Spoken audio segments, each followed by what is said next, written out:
All right. Oh, we're not. Oh, we are recording. There we go. All right. Welcome back to the podcast. Uh, Yet to be named. Yeah, I think that's it. I think that's it. Yeah, we've got this episode is the freaky episode. Um, we'll start with our current album here. Yeah. So what we do here on this podcast is mostly we listen to 2 albums a week. One of them is randomly selected from Rate Your Music genres. We pick a genre randomly, and then we pick whichever one sounds really cool in the subgenres, and then we just listen to that. And then we also pick a new release that we think is interesting or want to talk about, listen to that, rate it, and talk about our favorite tracks from both of those. So our first album this week is the new Shellac album, To All the Trains, I believe is what it's called. Shellac, of course, the classic noise rock band started by Steve Albini in the early 90s. And we have, I I really fucked up this, Bob Weston, I think. And I believe this is their first album in what? First record in 10 years. 10 years. Yeah. And Aiden, what'd you think of this listen? It's a 28-minute album, very short album. Yeah, What are your thoughts? I think it's exactly what I want from a Shellac album. It's short, it's sweet. It hits all the marks. Yeah. I think after 10 years, this is the sound I want to hear from Shellac, and Exactly. I'm happy they continued with it. Yeah. And also, I mean, of course, we have to note Steve Albini passed away before the release of this album in 2024. And Steve Albini is a giant in the alternative rock industry. The amount of records he's produced is, I mean, we couldn't count on like our hands, our And toes, toes, our yeah. limbs, extremities, Yeah. nostrils, that sort of Yeah. thing. Anything. He's a giant in the music industry, and we are worse off without him. He's produced some of our favorite records. Oh yeah, for sure. For sure. And I think this album is such a great homage to what made him so amazing. The guitar riffs are incredible. The tones. The tones are beautiful. The vocals, especially, I really Yeah. noted that. Man, he sounded beautiful. Yeah. And it comes with that classic Steve Albini, just ironic tones. And Oh, yeah. in your favorite track off this album, Chick New Wave, the third track, I believe. Yeah. You want to talk more about that? Oh yeah, Chick New Wave. It's kind of just a straightforward, kind of noisy punk song. Great Actually, riff. I've got to drink really loudly in the mic. Hold on, let's see.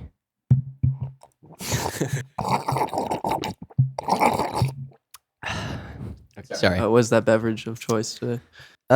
It's one of the little bear teas. I forget which one we got. Chamomile, I think. The chamomile. Yeah, Yeah, chamomile. It's Yeah, good yeah, stuff. But yeah, Chick New Wave. It's great track. Kind of, I think the vocals, lyrically, it's definitely about like overproduced pop music and how he Yeah. hates glamorous pop, and it Mhm. approaches it in a very kind of satirical manner, I guess. Right. And the really fun irony of like 350-year-old white guys writing lines like, I'm through with music from dudes. All I want is Chick New Wave. Just Yeah. great. I mean, just absolutely classic stuff from Yeah. Shellac. My favorite track off this album was Scabby the Rat, which was the absolutely absurd little 2-minute track just where they talk about an inflatable rat that's immortal. cannot Immortal. die, He's 12 feet tall. 12 feet tall. He You're pregnant. Yeah, he says, "Bow, you're pregnant." Great track. Yeah. Yeah. So, what was your score for the overall for the Shellac album? I gave the Shellac album a 4. Yes. It's just perfectly pitched. Just like you said, everything I wanted out of that Yeah. album. 4 for me as well. It hits all the marks. Hits all the marks. Great Yeah, album. great. All right. Our next album was the old album, I guess, this week. Yeah, random genre. And our random genre. Yeah. Our random genre, we got folk, and the subgenre we selected Was freak folk. freak folk. Yeah. We're going to be doing the rest of this real close to the mic. This It's going to be real freaky. Yeah, Aiden, what were your thoughts on the freak folk record Sung Tong by Animal Collective? So, I'd listened to a bit of Animal Collective before. I'd never heard of this album. Both of us are relatively, I'd say, big Animal Collective fans that aren't like rabid. Yeah. Kind of really, really basic bitches when you think about it. Like I'm a Meriwether Post Pavilion girly. Yep. I've That's listened to that's like how I know them. I've listened to like Strawberry Jam and a couple of their other tracks, but nothing like I'm not in depth, but I love Yeah. their sound. They're giants and like Indie. I don't even know what you call They them. go everywhere. They're so weird, They're man, all but over they're the great. place. We love them. And speaking of weird, this album is one of their earlier albums, and freak folk, I think, is a perfect genre descriptor for it. Oftentimes, the Rate Your Music genre descriptors are just kind of thrown in there. This one is very apt. This one's is dead great. on. Yeah. Yeah. Super weird, acoustic guitars with indie vocals, and then just like crazy effects. Mhm. Even at one point, I think the last track of the album, they pitch shift their vocals, and it kind of sounds like a children's choir, which kind of threw me off. It's very visceral. Yeah. The part that's extra weird about it is they just let it ride too. Yeah. Like they do something freaky and then just like, what if we did that for another 6 minutes? Yeah. And it's kind of awesome. Yeah. Oftentimes it works really well. Yeah. And that's why this record is so cohesive and interesting all throughout. And even when it's not quite hitting, maybe it's like running a little bit too long, the vision is just always there. Yeah. I think it's just a really great. Yeah, even for some of the songs, I feel like that drag, there's so much ear candy that's packed into every single song that there's something to keep you kind of occupied. Yeah. I never saw myself really like drifting off from the album. I was kind of always focused on something that was going on. Yeah, there's a really long track in the middle that I can't remember the name. It's like track 7 or It's something. very ambient. Yeah. It's just ambient acoustic. It's kind of the same chords all the way through. Yeah. And I was in line waiting for a sandwich listening to it. And I kind of felt like I was in another world. Yeah. Not only was I about to get a 6-inch sub that was probably an Italian sub, had some provolone on it, some capicola, some salami, some lettuce, some honey mustard, some like light oil and vinegar on that too. That's what it's all about. Yeah, that's what it's all about. I was also listening to a very beautiful ambient acoustic track that really added to the experience of getting a sandwich. So I'd recommend to all our listeners across the globe from all 7 continents out there, if you're about to get a 6-inch Italian sub with like hot salami, We see you, capicola, DPRK listeners. We see you. Yeah. Aiden and Samuel stands. Yeah. We see you and we love you. And we're here for you. We are here for you. We'll listen to all of your problems. And we love you romantically. Yeah, we just can't offer financial support. No, that's you can your offer job. us financial support. If you subscribe to our Patreon for only $20 a month, $20 a minute, $20 a minute, we will. What will we do? we'll just like.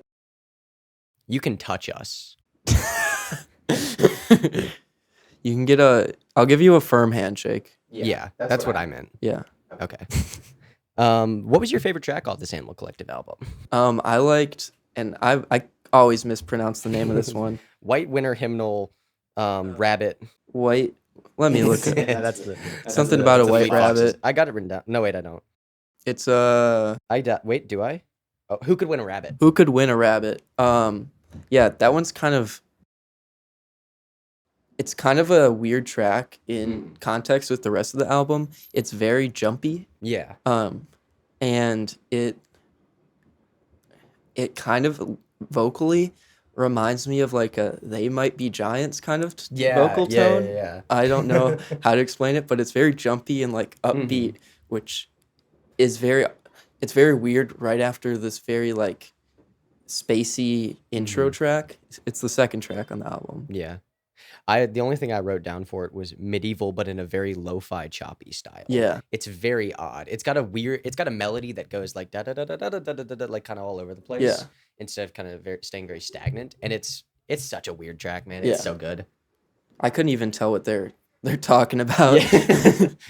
I really loved the 4th track, Winter's Love, which kind of starts out in a very cheaply recorded guitar tone, like on acoustic, that kind of like hangs on a riff for a minute and a half, and then just breaks into a really beautifully recorded. Like, I don't know how they did that because I'm a very big dumbass, but it sounds like I don't know how you record that, but it sounds very tinny and flat, like it was recorded on a very cheap mic, and then it goes into like a really good mic. Yeah. And it like opens up the whole thing in such an interesting way. Yeah, I think that's the one where it starts like almost like a DI for all you music recording nerds out there. Shout out to all you music heads out there. Yeah. And recording nerds. Sounds very like much like a DI, acoustic guitar. It's super metallic-y. What does that mean? Direct input. So it means you plug it straight in. No amp. As opposed to like miking the amp? Yeah, and Okay. then the second part sounds double-tracked and almost like they record it with a mic. Yeah. It reminds me, I don't know if this is the same recording technique or not, because, again, big dumbass, but Queens of the Stone Age does this a lot on their, why can't I think of that album name? Songs for the Deaf. There's a couple songs like Six Shooter and You Think I Ain't Worth a Dollar, But I Feel Like a Millionaire that start out with that really cheap sounding guitar and then opens it up by like switching it to something cool. It's a cool effect. It definitely like lets you know the song is kind of there. Yeah. And all right, do you have any other notes on Animal yes, Collective? I do. I'm sorry. I forgot to mention earlier, but this album has a very cool recording history that I skimmed the Wikipedia page for about 5 minutes, but I think it's very interesting. Apparently, they just it's only 2 of the members of Animal Collective, Panda Bear and Avery Terror, in rural Colorado. Shot in rural Colorado. They just rented a house out there and basically just sat in a room and like recorded a whole bunch of vocals and then just kind of moved around the room to kind of get like a real roomy. And I feel like you can definitely tell when you listen to the album that's like got that kind of weird thing going. Kind of like what Black Country New Road did. Where they recorded in a barn, or like Talk did when they put the mic on the other side of the room and recorded And drums. also one of my favorite, like the way the Bowie recorded Heroes. Is like with the where he just kind of put the guitar on the other end of the room. And also you then just kind of let the reverb of the room kind of mess with the guitar tone. Same thing with the vocals too. I think you recorded from like 90 feet away or something like that. That's factually accurate. It's cool to see like abstract recording techniques on any album. I'm always a sucker for that. It's fun. So what'd you end up giving this album? I gave this one a 4 as well. I also gave this one a 4. I thought it was great. I thought it was. I hadn't heard anything like it before. A little rough around the edges, but I think that's kind of what you should expect. Very distinct in the Animal Collective discography. Not as an Animal Collective scholar, but like what they're known for is the Meriwether Post-Pavilion sound. You've got stuff like My Girls that became really big hits, and with just really weird synth sampling and all that sort of stuff. And this is just very different. It's much folkier, which makes sense. They're free folk era. Yeah. But it's also very cool because it sounds very influential to a lot of other indie acts like Fleet Foxes that would come up after this. And I definitely say if like you're into Animal Collective, Meriwether Post-Pavilion, like check this one out. It's a completely different vibe. Absolutely. And it's really interesting. Yeah. All right. So I think you're going to lead us into the next section here. Yeah, which is was this our song recommendations? Yeah, song recommendations. All right. So what was your so this segment we're both we have a underground single that we're picking. I haven't heard what Samuel's pick is. He hasn't heard what my pick is, and I'm going to give my thoughts on it. And you can give some maybe backstory or analysis. Okay, so my album song recommendation thingy was The Hands by Joan of Arc. Joan of Arc is a band I found from a band I really love called Home Is Where. They did an Ask Me Anything on Instagram the other day, and they posted a whole bunch of songs they liked, and they recommended Joan of Arc, which, if you know the band Captain Jazz, they were a spinoff of Captain Jazz, one of the first Midwest emo bands. And after Captain Jazz broke up, Tim Kinsella, the guitarist from there, formed Joan of Arc, and he was kind of the only consistent member. But this is their first album, and they did like similar Midwest emo stuff, not quite as like loud as Captain Jazz, but they also branched off into a lot of like, a lot of like noisy stuff. They did a lot of ambient stuff, a lot more acoustic, a lot less heavy than Captain Jazz. But this is kind of from the same vein as like American Football and in those really early days of like 90s Midwest emo that were really influential. And I thought the song was sick. So cool. Let's check it out.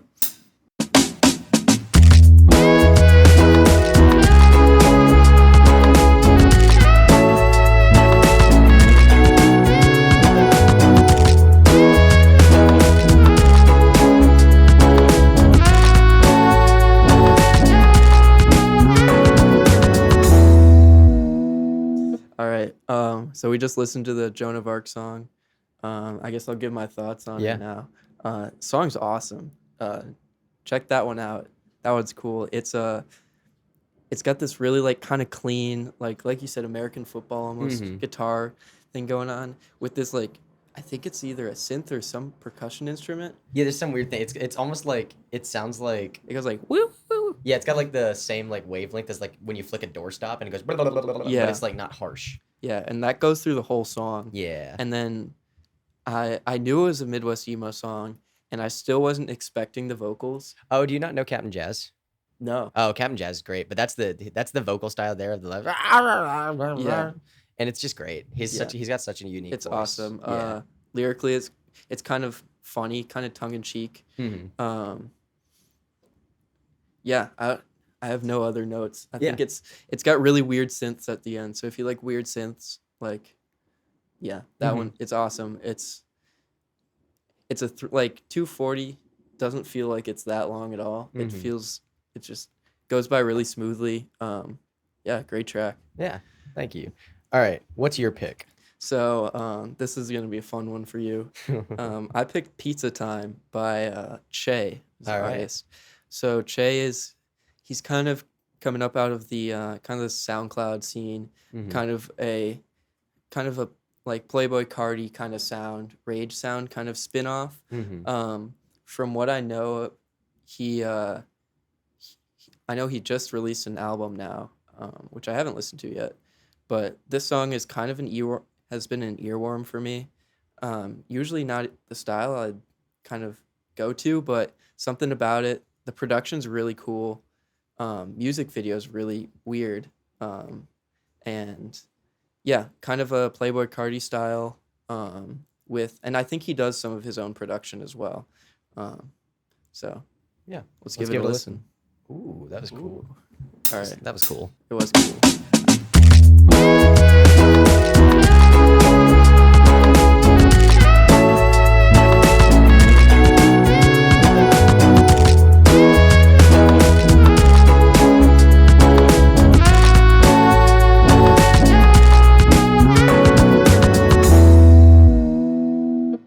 All right. I guess I have to give my thoughts on Yeah, this. on 𝓯𝓻 Which Pizza Time. it's really unfortunate because I don't feel like an authority to speak on this, but it was funny. And uh, I really liked the tags a lot. I Yeah. liked the guy going like guns, terrorism. We supply them for a good price. That's sick. Yeah. That's cool. The beat was insane. There's the beat switch where the 808 just gets distorted just to all starts hell. farting, yeah. It's crazy. And just out of nowhere, I gotta say I don't like the vocals. That's not Yeah. that's more of a personal preference thing though. It's a very figured it's a that. very mumbly kind of like if Playboy Cardi mumbled even more, which Yeah. is yeah, he's kind of which Yeah. that's just a stylistic choice. That's not my favorite. Yeah. That's cool though. Interesting song for sure. Definitely check it out. Yeah, the music video is real wacky. Music video is crazy. It's just like a lot of cat memes and then girls with pizza slices over their boobs. Yeah. So like, if you're into that, go for it. Yeah, thanks for showing it to me. Yeah, that's a funny one. Yeah. Aiden, do you have anything in particular you just want to talk about? Anything you want to like tell the congregation? I think Packers week 1 Mm. against the Eagles. We're about to see how Jordan Love can play. Yeah. And, Yeah. so root for the Packers, please. Pray Yeah. for me. Pray for me. I don't know what I have to share with the people. I watched a pretty good movie called 𝓯𝓻𝓮𝓪𝓴𝔂. It was a French movie that's kind of really interesting to me. It had a really, really sexy dude. Holy shit, that guy it was a really fucking hot movie. Like, oh my God. The dude in it had like a perfectly chiseled jaw, and like the lady in it was so gorgeous. It was insane, and it was also just a great movie. It was a hitman movie from the 60s, and Ooh. you could kind of tell like it's kind of foreshadowing a lot of stuff that would become really popular tropes Yeah, in later like hitman type stuff. I thought it was really cool. yeah. And we watched The Thing Oh God, yes. and Tropic Thunder. The Thing in Tropic Thunder. Tropic Thunder doesn't age that well, but It ages still pretty well. it's still funny. It's still really funny.